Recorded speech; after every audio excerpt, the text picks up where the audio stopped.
Hello and welcome to Covered Bridge on TV8. I'm Kim Fuller, the co-founder of Jaunt Media Collective and editor-in-chief of Covered Bridge magazine. I'm Bobby LaRue, the other half of Jaunt Media Collective and the director of partnerships over at Covered Bridge magazine. And today we have the pleasure of sitting down with Sandy Ferguson Fuller, who did an amazing feature called Happy Trails for our upcoming issue.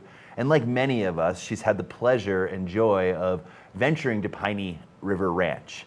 And Sandy, where did this kind of come from, the impetus of writing about Piney River Ranch and your experience with it? Well, the theme of your forthcoming Covered Bridge is journey. Mm-hmm. And there hasn't been a greater journey than my experiences really in the Vail Valley, starting from the very first year of Vail all the way to now. And had children and needed to have a place where I could go put them in a tent and we could go fishing and go hiking and feel safe and not encounter a lot of people. And at that point in time, which was about the early 1990s, I would say, the three of us with our dog would go up to Piney Lake every summer. It was a tradition, and we would camp a couple of years. One year it was in a blizzard and we were the only people there. But I've always felt very, very attached to the area, to Piney, and my current dog is named Piney after the lake. Right. I was very fortunate to camp with you when you were growing up. Yeah. And I was also very fortunate a couple of years ago to attend your wedding there. So it's been, throughout the years, a very special place. Mm. So the cat's out of the bag. This is my mother-in-law and her mom. Yep. Right. It's been really fun to work with my mom in magazines. So you have a long history of publishing. We did a segment with you. You do a lot of book reviews for the magazines and a lot of long-form articles like this one, Happy Trails, as well as illustration. Right. So it's been a joy, and I think this piece, when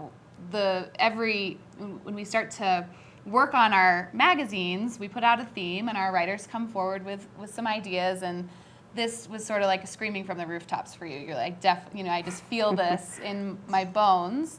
Right. But what came out of the piece wasn't just a personal narrative or a first-person essay. It was a woven narrative of history and, the history of your history there, the history of people visiting the lake for the first time, and, really through the years, starting in the 1800s. And I'd love to read an excerpt from this feature.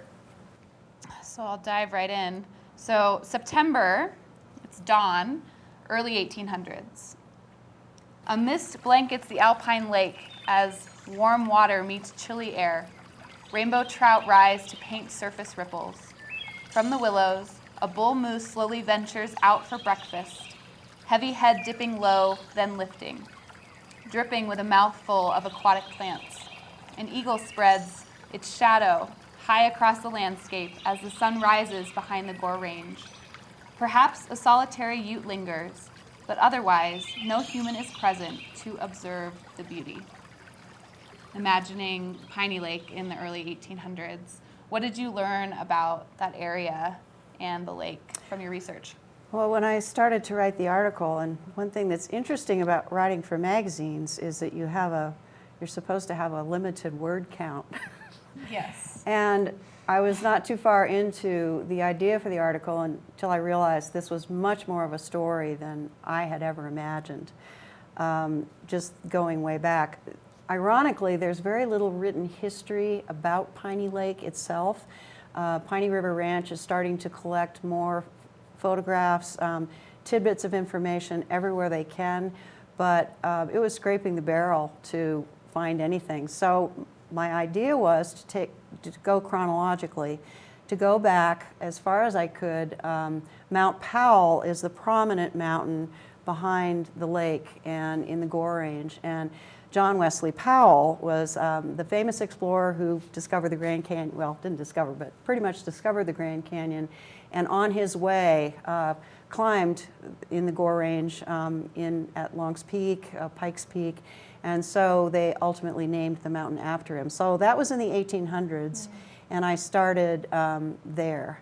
And then fast forward just took each kind of major segment of history, only gave it a paragraph. But when the homesteaders came and the wildlife and how they had to change, and the Native Americans, and then we had the railroads were there, and then we had development in Colorado. The Denver Water Board ended up buying the land from private homesteading, and then going from the 1960s when that was done all the way to the present and the current owners of the land, and all of the ups and downs, the roller coaster ride that people have had trying to walk that fine line of recreating the area and also preserving it for preserving the land for the wildlife, for the beauty of the land.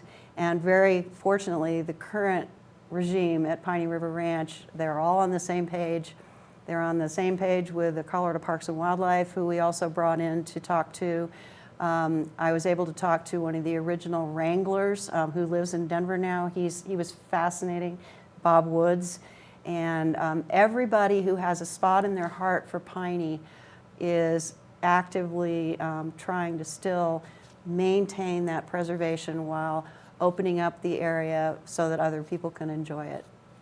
Yeah, and I think those of you who have not read the article yet, what I have, the thread that you tied through to that, to anyone, it kind of when it passed hands throughout history, everyone seemed to understand the value of preserving this special place.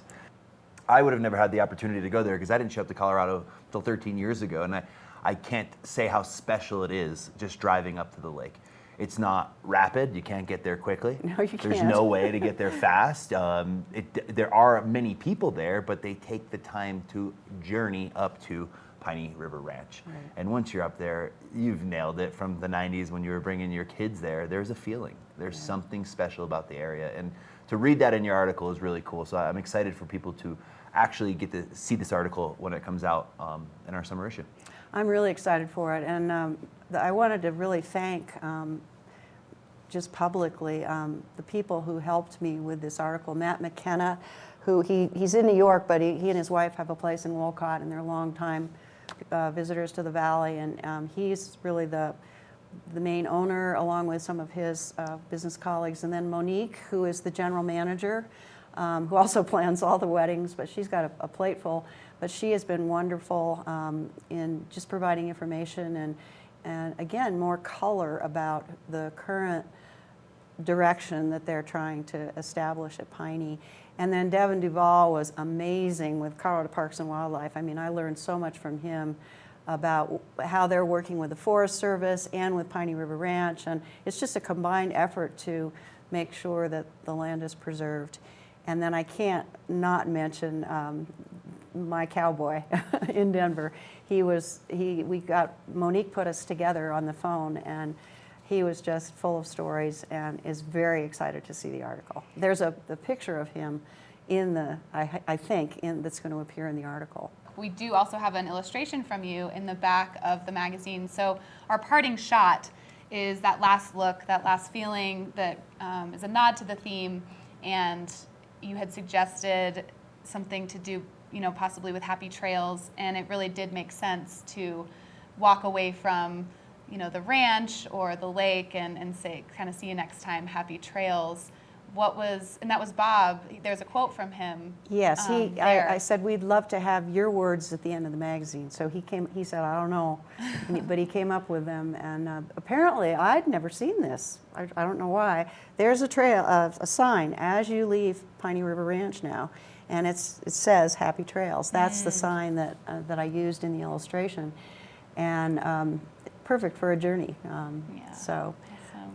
Well, thank you, Sandy. Thank you, Mom, for bringing me and my brother Scott up to Piney for so many years in the 90s when it actually was still kind of crowded at times then, and now it continues to attract a lot of people because it's absolutely gorgeous. But I think echoing your sentiment to continue to preserve and respect the rules and boundaries of camping and just general use up there, and to support the business that is the ranch and enjoy your time visiting. So thank you for writing the feature. It's a wonderful addition to our journey issue of Covered Bridge, And we thank you for joining us, for watching Covered Bridge on TV8. We'll see you next time. Happy trails.